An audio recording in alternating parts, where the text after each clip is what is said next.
Pemirsa, menghindari dampak La Nina atau hujan di musim kemarau, Dinas Pertanian Kabupaten Lombok Timur menghimbau kepada para petani tembakau untuk membuat irigasi ataupun drainase sawah, baik yang ada di pinggir ataupun di tengah. Karena berkaca pada pengalaman sebelumnya, banyak lahan tembakau mengalami kerusakan akibat fenomena alam tersebut.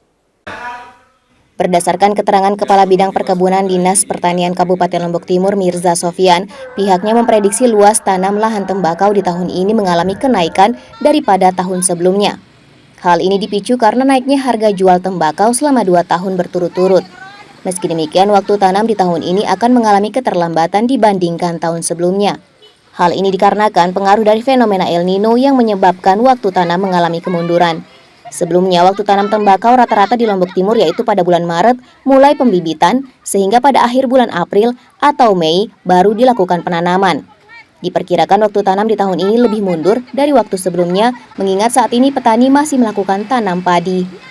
Sesuai himbauan dari BMKG, pada bulan Juli mendatang kemungkinan akan terjadi La Nina atau hujan di musim kemarau. Kondisi ini tentunya tidak baik untuk komoditas tembakau. Karena berkaca di tahun sebelumnya, akibat dari fenomena ini mengakibatkan banyak lahan tembakau petani yang mengalami kerusakan. Untuk itu, guna menghindari hal tersebut, Dinas Pertanian mengimbau kepada seluruh petani tembakau untuk memberlakukan teknis budidaya tembakau yang baik dan benar. Selain itu, petani juga dianjurkan untuk membuat drainase sawah, baik yang ada di pinggir ataupun drainase di tengah.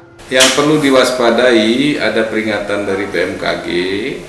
Setelah El Nino ini, kemudian ada fase normal, itu sekitar bulan Mei, Juni sampai Juni, itu fase normal, dan ada kemungkinan potensi La Nina di bulan Juli.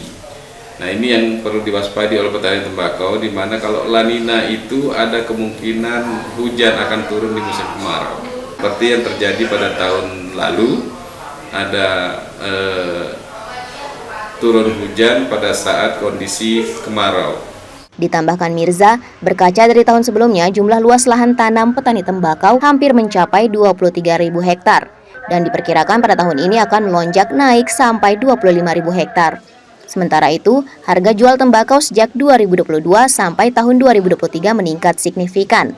Mulai dari harga tembakau Virginia di tahun 2022 Rp55.000 per kilogram dan pada tahun 2023 naik menjadi Rp75.000 per kilogram. Baik Silawati, Abdul Aziz, Selaparang TV melaporkan.